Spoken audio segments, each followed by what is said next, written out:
भारत छोड़ेंगे तब मरेंगे।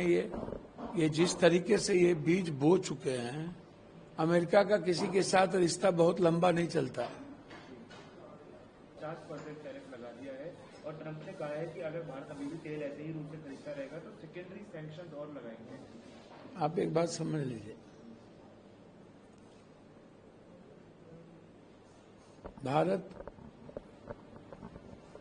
छोड़ेंगे तब मरेंगे। ये जिस तरीके से ये बीज बो चुके हैं, और चूंकि अमेरिका का किसी के साथ रिश्ता बहुत लंबा नहीं चलता है,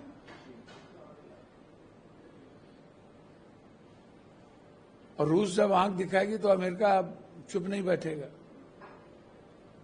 और रूस को सबसे ज्यादा इकोनॉमी भारत के व्यापार से मिलती है, तो 50% जो टैरिफ इन्होंने लगाई, तो इससे सबसे ज्यादा हमारी जो दवाई इंडस्ट्री है वो समाप्त होगी, कोलैप्स कर जाएगा।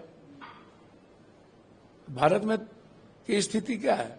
और इससे बेहतर है कि नरेंद्र मोदी जी निर्णय लें कि यहाँ की दवाई जो सप्लाई अमेरिका के पास, जेनेटिक दवाई जो सबसे ज्यादा हमारे यहाँ सस्ती है, उसको बंद कर दे और अमेरिका के एम्बेसी को बुला करके बोले। तो ना आप एम्बेसी को बुलाते हो और लगातार ये मेरी इकोनॉमी पर हमला करता जा रहा है, और उनको पता है कि नरेंद्र मोदी कुछ नहीं कर सकते। इसलिए नहीं कर सकते कि अदानी की पूरी गर्दन अमेरिका के हाथ में है।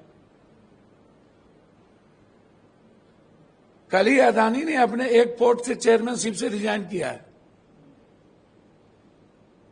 दूसरी चीज, उनको यह भी जानकारी है हमारे भारत को कि जो एनएसए है उसकी पूरी जांच वो ले लिया अपने हाथ में। कनाडा के बाद, कनाडा से हमारा रिश्ता खत्म हो गया।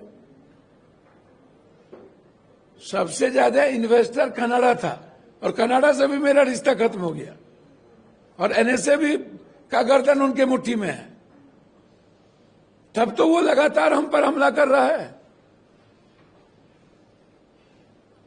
अमेरिका मेरी कमजोरी को देख करके सारे हमले कर रहे हैं, और इनकी कमजोरी अदानी है। तो अदानी के कारण भारत के 140 करोड़ लोगों की जिंदगी खत्म होते जा रही है। सर, आज विपक्षी इंडिया गठबंधन के नेता बिहार में मतदाता सूची की समीक्षा, जम्मू कश्मीर में हिंसा और पीएम मोदी की आलोचना के बीच हो रही है। देखिए, आप समझिए, ये हिंसा जम्मू कश्मीर नहीं, दिल्ली में भी आप देखिएगा तो जमीन को हथियाने के लिए ये छोटे छोटे दुकानों पर हमला, लोगों पर हमला जम्मू कश्मीर में तो प्रायोजित है। ये अब सारे का ध्यान जम्मू कश्मीर की ओर बांटना चाहती है, और बिहारी पर तो ये हमला कर चुके। एक महीने के अंदर 22 लाख लोग मर गए, 35 लाख मिसिंग हो गई, 8 लाख को डबल नाम हो गए। ये सैटेलाइट से पता कर लिए, टर्की से सैटेलाइट लाए थे। जो मर गया उसका नाम वोटर लिस्ट में है, जो जिंदा है उसका नाम वोटर लिस्ट से कट गया है। तो इसको तो रिजाइन करना चाहिए, और चुनाव आयोग के खिलाफ तो एक बड़े युद्ध की जरूरत है।